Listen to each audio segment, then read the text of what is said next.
जानकी जीवन स्मरण जय जय राम पार्वती पते हर हर महादेव पुंडलीक वरदा हरि विठ्ठल श्री अनंतकोटी ब्रह्मांड नायक राजाधिराज सच्चिदानंद सद्गुरु श्री ब्रह्मचैतन्य महाराज की जय.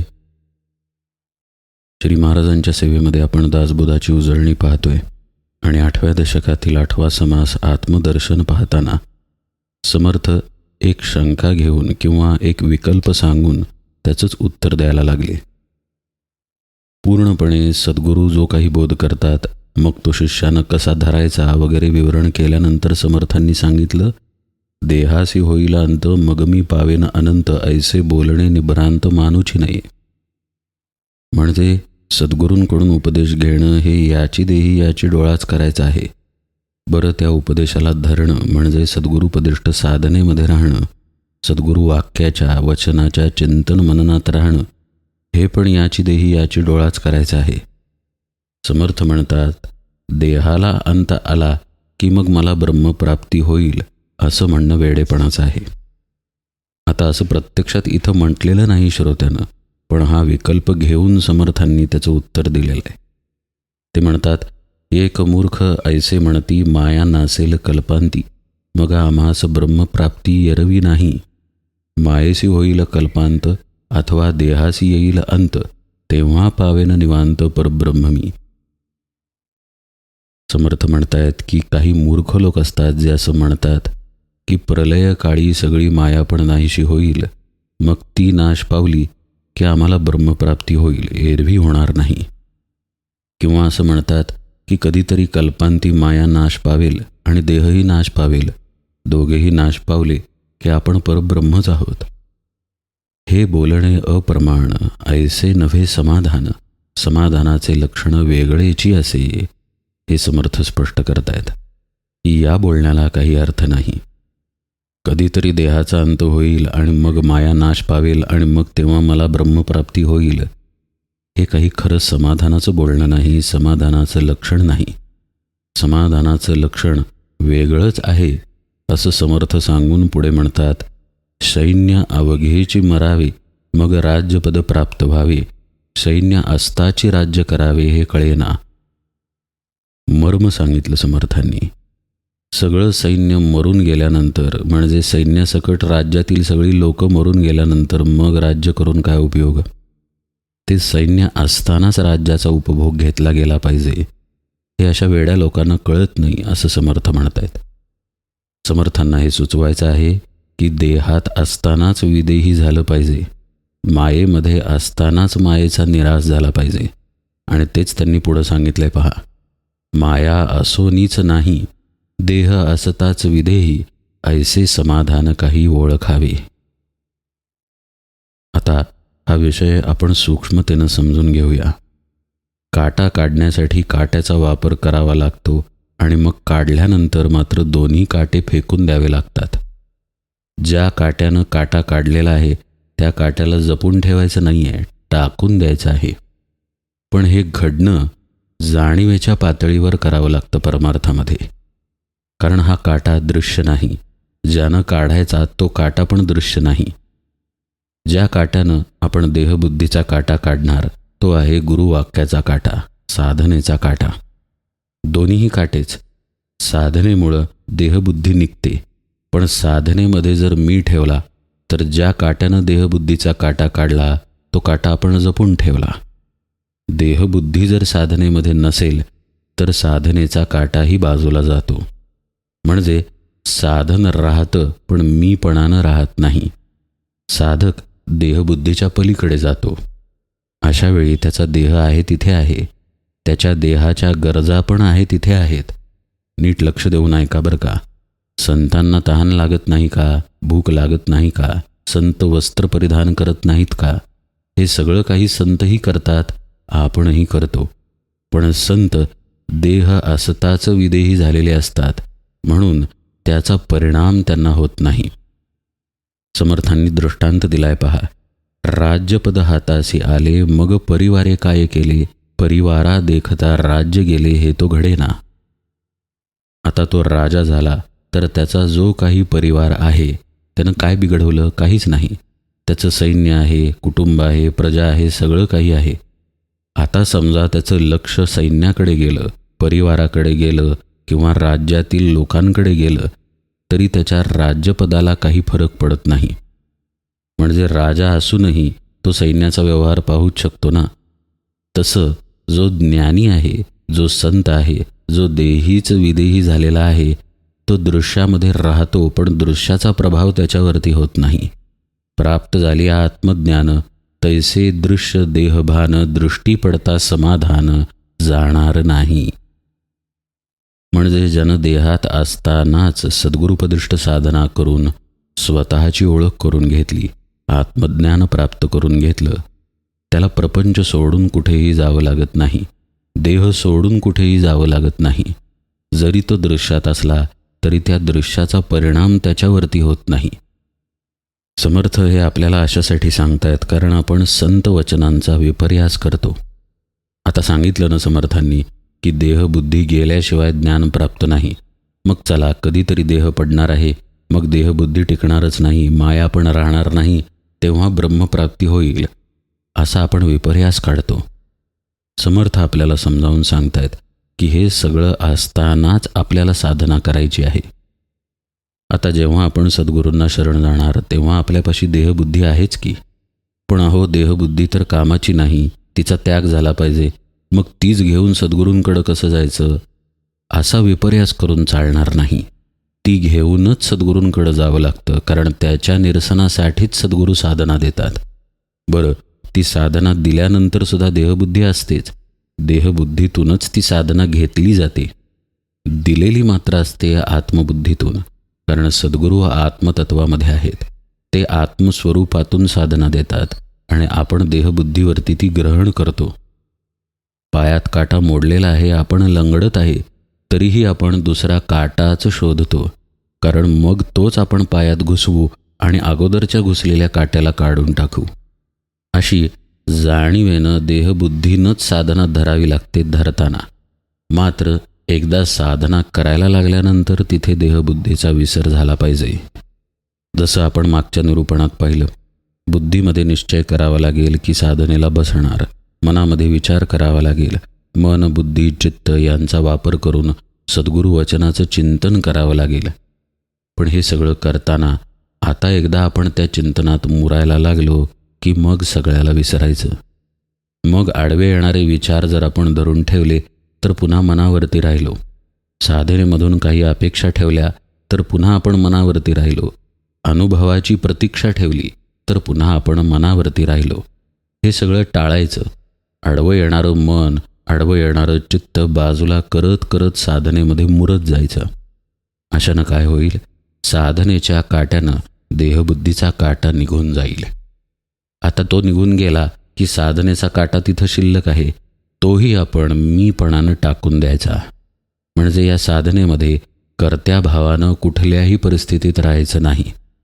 साधना करवून घेणारे सद्गुरू, साधना ज्यांच्या कृपेनं होते ते सद्गुरू, असा भाव तिथे दृढ पाहिजे. म्हणून सद्गुरू नसतील तर हा भाव धरता येत नाही. सद्गुरू असतील तर साधनाच त्यांच्याकडून मिळते, त्यामुळं त्यांनी दिलेली साधना त्यांना आवडते म्हणून केली जाते, त्यांच्या कृपेनं घडते, हे भाव साहजिकच येतात आणि मग साधनेतला मीपणा राहत नाही. अशा तऱ्हेनं साधना धरायची, आपला मीपणा काढायचा आणि मग साधनेतला मीपणाही काढायचा. असं केलं की मग राज्यपद हाताशी आले, मग परिवारे काय केले, अशा अवस्थेत साधकाला शिरता येतं. म्हणजे आपण कोण हे आपल्याला ओळखता येतं. देहापासून सुटून आपण आहोत या भावामध्ये स्थिर राहता येतं. मग एकदा तो भाव धरला की देह प्रपंचात राहिला, दृश्यामध्ये राहिला तर काही फरक पडत नाही. नाहीतरी तो दृश्यातच राहणारा असतो, कारण देह पंचभौतिक आहे, देह त्रिगुणांचा बनलेला आहे. हे सगळे दृश्य पदार्थच आहेत. दृश्य अदृश्याला प्राप्त होऊ शकत नाही, अदृश्यात टिकू शकत नाही. लक्ष म्हणजे लक्षणांनी युक्त असलेला देह, बुद्धी, मन याला अलक्ष परमात्मा कधीही कळत नाही. त्यासाठी त्या लक्षत्वाचा त्यागच घडावा लागतो. समर्थांचा आग्रह इतकाच आहे की तो त्याग केव्हा तरी घडेल, कल्पांती घडेल, अशा बोलण्यात अडकू नका, अशा विचारांमध्ये फसू नका. तो त्याग सद्गुरु कृपेनं याची देही याची डोळा घडतो. देह असताच विदेही किंवा माया असोनीच नाही अशी दशा येऊ शकते. आपल्या हातात आहे आपण वडाच्या झाडाचं पान व्हायचं का कमळाचं. कमळाचं पान तो चिखल ते पाणी लागून देत नाही. पाण्याचा त्याग करावा लागत नाही. एकच गोष्ट करावी लागेल की सद्गुरु वचन दृढ धरावं लागेल. सद्गुरूंच्या मार्गदर्शनाखाली साधना करावी लागेल आणि मग त्या साधनेनं जे आत्मज्ञान प्राप्त होईल तिथे खऱ्या समाधानाची जागा आहे. आठवून पहा, समर्थ म्हणाले होते की समाधानाचे लक्षण वेगळेच असे. कसं आहे ते? प्राप्त झाली या आत्मज्ञान तैसे दृश्य देहभान दृष्टी पडता समाधान जाणार नाही. त्या आत्मज्ञानाच्या स्थितीमध्येच खरं समाधान आहे. तिथे एकदा साधक राहिला की मग त्याला दृश्याची किंवा देहभानाची व्याधी होत नाही. असं पहा, संत जेवताना देहभानावरती असणारच आहे. पोट भरलेलं त्यालाही कळणार. तो म्हणणार पुरे आता भात नको, पुरे आता कोशिंबीर नको. त्यालाही दृश्याचं भान आहेच, पण ते दृश्याचं भान त्याला बाधक ठरत नाही. तिकडे त्याची दृष्टी गेली तरी त्याचं आत्मसमाधान भंगत नाही, कारण आता तो राज्यपदावरती बसला. मग जसं एकदा राज्यपदावर बसल्यानंतर तुमचं लक्ष सैन्यावर गेलं तरी राज्यपदाला जसा फरक नाही, तसं आत्मस्थितीमध्ये कुठलाही फरक पडत नाही. ती खरी समाधानाची जागा. मार्गी मुळी सर्पाकार देखता भय आले थोर, कळता तेथीचा विचार मग मारणे काय. तैसी माया भयानक विचार पाहता माईक, मग तयेचा धाक कासया धरावा. आणखी एक दृष्टांत समर्थांनी दिला. एक माणूस रस्त्यानं चालला होता. त्याला रस्त्यात झाडाची मुळी दिसली आणि त्याला असं वाटलं की साप आहे. आता साप आहे वाटल्यामुळं भीती वाटायला लागली. पण जर कळलं की तो साप नाही, मुळीच आहे झाडाची, तर मग भीतीचं कारण जसं राहत नाही, तसं मायेच्या बाबतीत ज्याला आत्मज्ञान झालेलं आहे त्याचं होतं. मायेची भीती कुठंपर्यंत आहे? मायेला सत्यत्व आहे तोपर्यंत आहे. मायेला जर ओळखलं की ही खोटी आहे तर तिचं भयही निघून जातं. तैसी माया भयानक विचार पाहता माईक, मग तयेचा धाक कासया धरावा. पण इथे पहा, विचार हा शब्द समर्थांनी वापरला. समर्थ इथं विवेक सांगतायत. विवेकामुळं मायेचं असत्यत्व कळून येतं. विवेक नसेल तर मायेमध्ये मनुष्य अडकणार, साधक अडकणार. आणि हा विवेक त्याला कुठे सापडणार? सद्गुरुपदिष्ट साधनेमध्ये सापडणार. विवेकाबद्दलचं विवेचन तो सद्गुरू मुखातून ऐकेल. ते विवेचन त्याला पुस्तकातही मिळेल, या निरूपणातही मिळेल. पण ते मिळून काही उपयोग होत नाही. विवेचन कानावरती येऊन विवेकाची जागृती होत नाही. विवेक प्राप्त होण्यासाठी साधनाच करावी लागते. प्रत्यक्ष साधनेमध्ये जेव्हा अपरोक्ष प्रचिती येते, प्रत्यक्ष साक्षात प्रचिती येते की देहाशिवाय सुद्धा आपण आहोत, तेव्हा तिथे विवेकाचा खरा जन्म होतो. त्या विवेकाला साधक धरायला शिकतो. मग त्याला म्हणायचं विचार पाहता.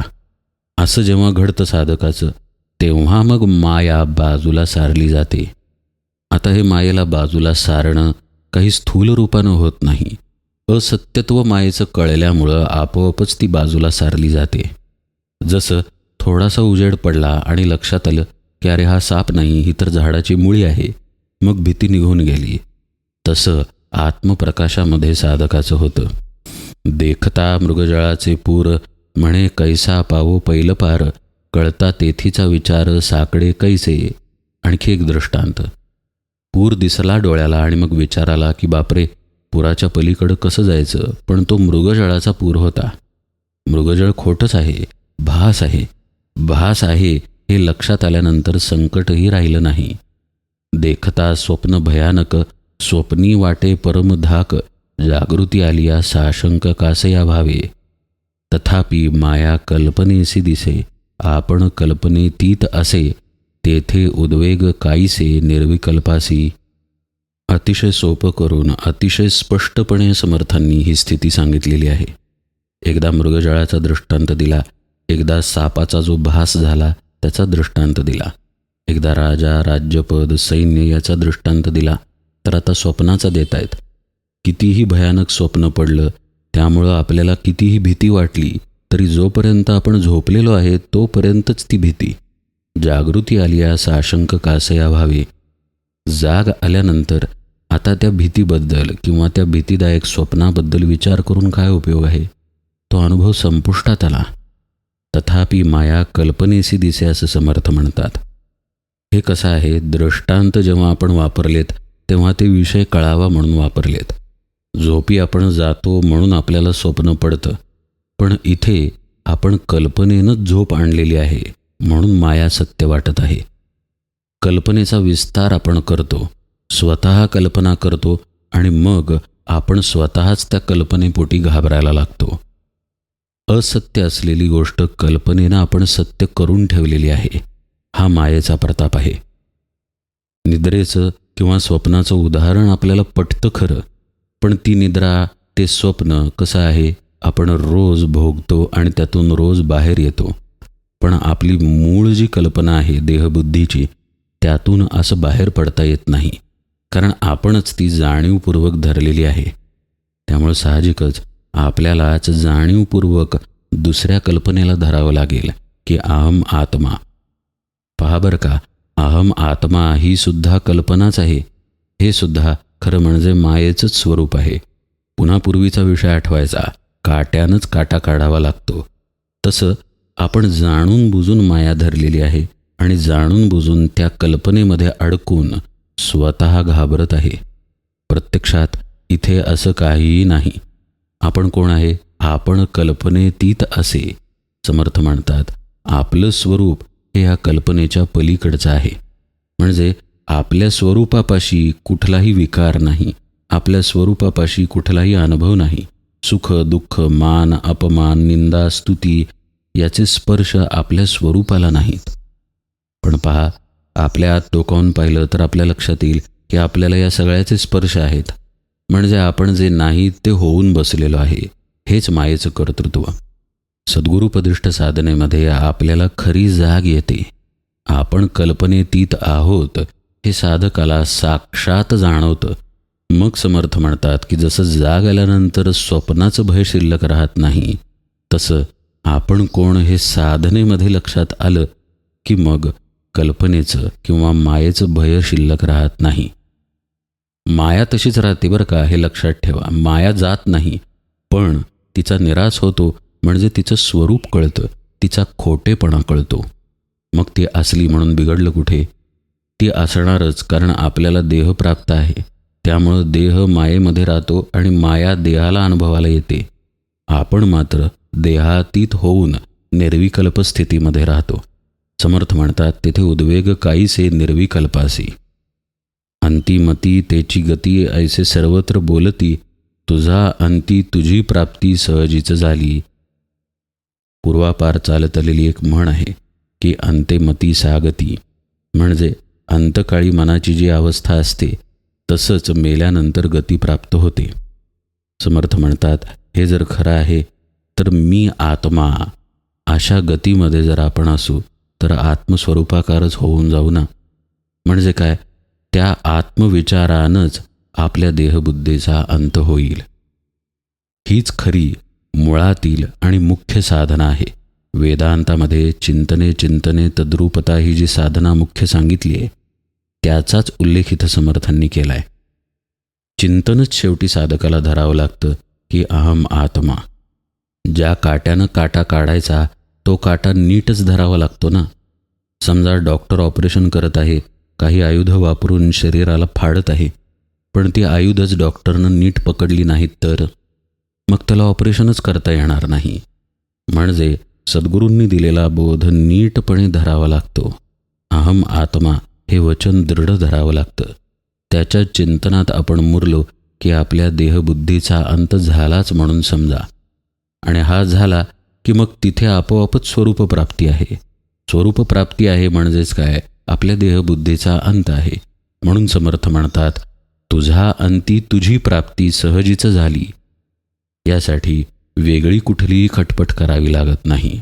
गरज आहे फक्त जाणीवेनं सद्गुरू वचन दृढ धरण्याची. गरज आहे त्यांनी दिलेली साधना नियमित करण्याची. गरज आहे सद्गुरूंप्रती असलेल्या अनन्यतेची. हीच शिदोरी आहे साधकाची. ती जर त्यानं सांभाळली तर निश्चितपणे त्याच्या मायेचा निराश होतो, कल्पनेचा निराश होतो, त्याच्या देहबुद्धीचा निराश होतो. चौदेहाचा अंत आणि जन्ममुळाचा प्रांत, अंताप्रांताशी अलिप्त तो तू आत्मा. समर्थ म्हणतायत, तू कसा आहेस? तू या जन्ममरणाच्या पलीकडचा आहेस. हे अगदी साधं वचन त्यांनी सांगितले. चारीही देह दृश्यातच येतात, स्थूल, सूक्ष्म, कारण आणि अगदी महाकारण सुद्धा. या सर्व देहांचा अंत झाल्यानंतर जो शिल्लक राहतो तो तू आहेस. चारी देहाचा अंत झाल्यानंतर माया तरी कशी शिल्लक राहील? माया तिथे राहील, पण त्या देहांकरिता राहील. पण हा तर देहांच्या पलीकडे गेलेला आहे. म्हणजे ज्ञानेश्वर महाराज आपल्या स्थूल दृष्टीला दिसतील, ज्ञानेश्वरी सांगताना दिसतील, लीला करताना दिसतील, तशाच मुक्ताई पण दिसतील, निवृत्तीनाथ महाराज पण दिसतील, पण ते आपल्याला दिसतील. तो देह जरी दिसत असला तरी ते स्वतः देहातीत आहेत. देह असताच विदेही अशा अवस्थेमध्ये आहेत. त्यामुळं मायेचा स्पर्श देहापर्यंतच होईल. त्यांनाही धपाटे खावेसे वाटतील, त्यांनाही लोक काहीतरी बोलतील, मग ते लोकांना उपदेश करतील. हे सगळं देहाच्या पातळीवर घडेल, पण ते स्वतः मात्र देहापलीकडे कुठेतरी राहतील. तसं ज्याच्या चौदेहाचा अंत झाला तो मुळात कशातही न राहता सुटून गेला, म्हणजे मायेच्या पलीकडे गेला. आणि जन्ममुळाचा प्रांत, अंताप्रांताशी अलिप्त तो तू आत्मा. आता जन्माचं मूळ काय आहे? वासना आहे. वासना तिथे शिल्लक राहीलच कशी, जेव्हा देहबुद्धीच निघून जाईल. श्री महाराज तर वासना आणि देहबुद्धी एकच आहेत असंही एके ठिकाणी म्हणतात. तीच नाश पावल्यानंतर जन्माचं कारणच नाश पावलं. असा तू याच जन्मात याची देही याची डोळा होऊन जातोस, हा समर्थांचा मुख्य उपदेश आहे. त्याच्यासाठी देह टाकावा लागत नाही, मरण पत्करावं लागत नाही. जिवंत असतानाच मनुष्य सद्गुरुपदिष्ट साधनेनं मरून जातो, देहभावानं मरून जातो. जन्म मरणाच्या पलीकडचे आपण या स्थितीमध्ये तो राहतो. अंताप्रांताशी अलिप्त तो तू आत्मा, हा जो सद्गुरूंचा उपदेश आहे त्याच्या प्रचितीमध्ये तो राहतो. जयासी ऐसी आहे मती, तयास ज्ञाने आत्मगती, असं म्हणून समर्थांनी पुढे उपदेश सुरू ठेवलेला आहे. आपण उजळणीमध्ये तो सर्व भाग यथावकाश पाहूया. आज निरूपण सेवेला इथेच विराम देतो. जानकी जीवन स्मरण. जय जय राम.